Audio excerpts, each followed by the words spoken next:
तर वाशिमच्या रिसोड विधानसभेतील महायुतीच्या उमेदवार आणि माजी खासदार भावना गवळी यांनी आज 20 वर्षांनंतर त्यांच्या मूळ गावी बिबखेडा येथील मतदान केंद्रावर मतदानाचा हक्क बजावला।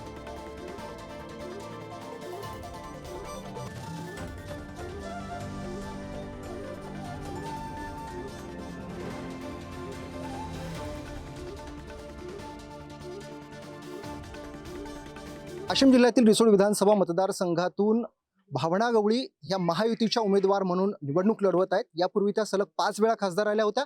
आता विधानसभेला त्या लढत आहेत आणि त्यांचा मतदानाचा हक्क त्यांनी आज बजावलेला आहे। स्वतः ताई आपल्या सोबत आहेत। ताई, काय सांगाल, आज तुम्ही मतदानाचा हक्क बजावलाय, या दरम्यान प्रचारादरम्यान काय नेमकं आव्हान वाटलं तुम्हाला? या ठिकाणी काय मुद्दे, कुठले मुद्दे समोर आले?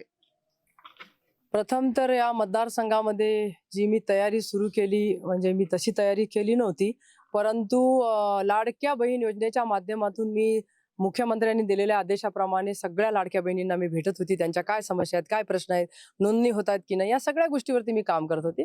आणि त्याच वेळेला महायुतीच्या कडनं माझी ही सीट डिक्लेअर झाली आणि त्यानंतर जेव्हा मी मतदारांपर्यंत गेली तेव्हा एकच भावना होती की ताई, तुम्ही इकडे आल्यात, आता आम्हाला विकास चांगला करून घेता येईल, ही भावना मला सगळ्यांच्या मनामधली दिसली। आणि मला असं वाटतं की मागच्या काळामध्ये जर आपण मागे वळून पाहिलं 20 वर्षापूर्वी, तर हा जिल्हा जो झालेला आहे स्वर्गीय पुंडलिकरावजी गवळी यांच्याच पाठपुराव्यामुळे हा जिल्हा झाला आहे। रेल्वे मी आणलेली आहे वाशिममध्ये, अशी विकासाचे अनेक कामं केलेले असल्यामुळे विश्वास जनतेमध्ये निश्चितच या ठिकाणी मला दिसतो आहे की मी त्यांच्यासाठी चांगलं काम करू शकेल। म्हणून ही परिवर्तनाची लाट आहे आणि या परिवर्तनामध्ये निश्चित महायुतीचे उमेदवार म्हणून हा विजय माझा निश्चित आहे। तर ह्या होत्या भावना गवळी यांनी सांगितले की त्यांच्या विजयाची त्यांना खात्री आहे। देव इंगोले, पुढारी न्यूज, रिसोड, वाशिम।